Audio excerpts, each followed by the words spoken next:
Telangana CEC Sudarshan రెడ్డిని కలిశారు BRS నేతలు. జూబ్లీహిల్స్ బైపోల్లో కాంగ్రెస్ పార్టీ అధికార దుర్వినియోగానికి పాల్పడుతుందంటూ కూడా బీఆర్ఎస్ నేతలు తెలియజేయడం జరిగింది.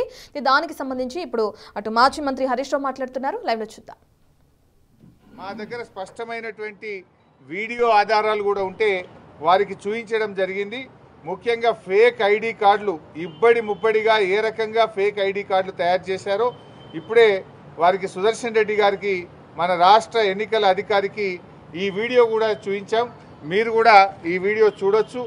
ఇక చూడండి, ఇన్ని ఫేక్ ఓటర్ ఐడి కార్డులు ఏ రకంగా వచ్చినాయి బయటకు. ఈ ఓటర్ ఐడి కార్డులు ఇన్ని కుప్పలు కుప్పలుగా బయట ఎట్లా వస్తూ ఉన్నాయి. ఇదే కాకుండా ఇంకొక వీడియో కూడా ఉంది, ఫేక్ ఐడి కార్డుల వీడియో. అది కూడా వారి మొబైల్కి పంపాం, వారికి చూపించాం. చూడండి, కుప్పలు కుప్పలు గుట్టలు గుట్టలుగా ఫేక్ ఐడి కార్డులు ఈరోజు బయట ఉన్నాయి. ఈ గుట్టలు గుట్టలుగా ఫేక్ ఐడి కార్డులు ఏ రకంగా వచ్చినాయి, మరి ఎన్నికల అధికారులు పోలీసులు ఏం చేస్తూ ఉన్నారు, ఈ ఆధారాలన్నీ వారికి చూపించడమే కాదు వారి మొబైల్కి కూడా పంపాం. ఎలక్షన్ అబ్జర్వర్, ఇతర రాష్ట్రాల నుంచి వచ్చినటువంటి ఎలక్షన్ అబ్జర్వర్స్ కూడా ఇవన్నీ కూడా ఇవ్వడం జరిగింది.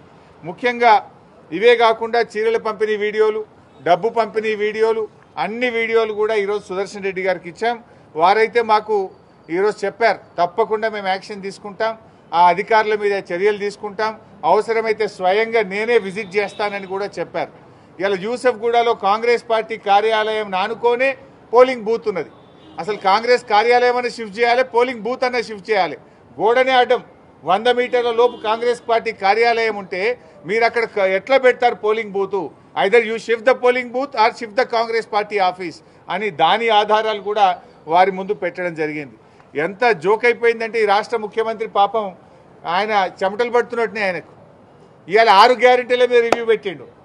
నాయన రేవంత్ రెడ్డి, నీకు 2 సంవత్సరాల్లో 6 గ్యారెంటీల మీద రివ్యూ పెట్టడానికి ఎప్పుడు టైం దొరకలేదా నీకు? నువ్వు ఆ రోజు ఎన్నికల ముందు ఏం చెప్పావు? మొదటి అసెంబ్లీలోనే 6 గ్యారెంటీలకు చట్టబద్ధత కల్పిస్తామని ఆ రోజు ప్రజల ముందు చెప్పారు. ఎన్ని అసెంబ్లీ సమావేశాలు జరిగాయి, ఎన్ని కేబినెట్ మీటింగులు జరిగాయి, ఏ ఒక్క రోజు 6 గ్యారెంటీల మీద చర్చించకపోతివి. ఇవాళ 6 గ్యారెంటీలు యాదికి వచ్చినాయా నీకు? అంటే నీకు చెమటలు పట్టినాయి. నీకు ఇవాళ గల్లీ గల్లీ తిరుగుతున్నావు, మోకాళ్ళ మీద తిరుగుతున్నావు బిడ్డ. నువ్వు ఇవాళ 6 గ్యారెంటీల మీద రివ్యూ చేస్తున్నావు అంటేనే నువ్వు ఓటమిని అంగీకరించినవు. 6 గ్యారెంటీల మీద 2 ఏళ్లలో ఎందుకు రివ్యూ చేయలేదు?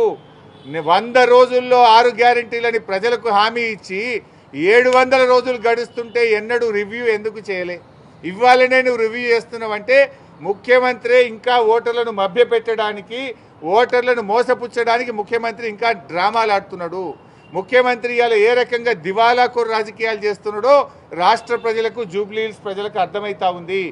నువ్వు ఇంకా ఎన్ని డ్రామాలు ఆడినా, ఎన్ని నాటకాలు ఆడినా జూబ్లీహిల్స్ ప్రజలు నిర్ణయించుకున్నారు, వాళ్ళు న్యాయబద్ధంగా ఆత్మసాక్షిగా వాళ్ళు ఓటు వేస్తారు. సో ఇవన్నీ కూడా ఎలక్షన్ కమిషన్ దృష్టికి మేము తీసుకుపోవడం జరిగింది. Any other point? Thank you very much.